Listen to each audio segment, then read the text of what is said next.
रागानं मात्र बेलाची पानं तोडायचा खाली टाकायचा, पानं तोडायचा खाली टाकायचा, पानं तोडायचा खाली टाकायचा.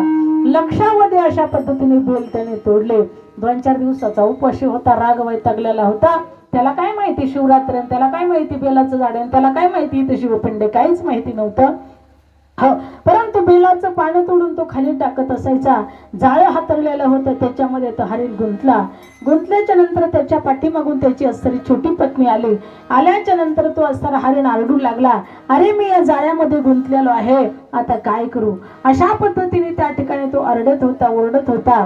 परंतु असणारा खरोखर एवढे या बिल्लाचं पुण्य झालं होतं की उपाशी तपाशी तर होतात आणि लक्षावधी बिल्ल त्या ठिकाणी बेल टाकल्यामुळे त्याला सर भगवान शंकर प्रसन्न झाले होते. भगवान शंकराने स्वतः यमाला त्याच्याकडे पाठवलेलं होतं. जा म्हटले मी प्रसन्न आहे, त्याला काय मागून घ्यायचं ते घे.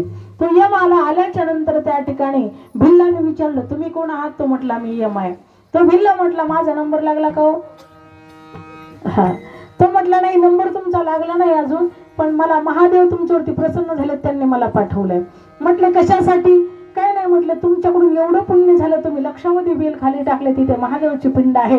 अनाईशे तुम्हाला उपासही घडला, अनाईशे बेलही वाहिले, अनाईशे महादेव प्रसन्न झाले म्हणून पाठवलं. काय मागायचे माग म्हटले.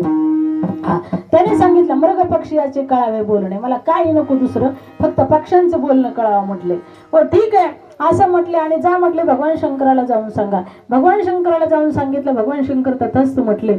मग त्या ठिकाणी इकडे हरिण हा गुंतलेला होता जाळ्यामध्ये. त्याची पत्नी आली. आल्याच्या नंतर तिने सांगितलं, हो बघायचं की तुम्ही आधी ते जाळच हातरलेलं आहे, त्याच्यामध्ये तुम्ही गुंतला आहात, आता कसं करायचं आम्ही, कसं जगायचं आम्ही, कोणाच्या आधारे जगायचं आम्ही. त्याने सांगितलं तुम्ही एक काम करा. दुसरी हरिणी त्या ठिकाणी आली, ती बी त्या ठिकाणी रडू लागली. ती म्हटली, हो स्वामी तुम्ही आधी बघायचं असतं कसे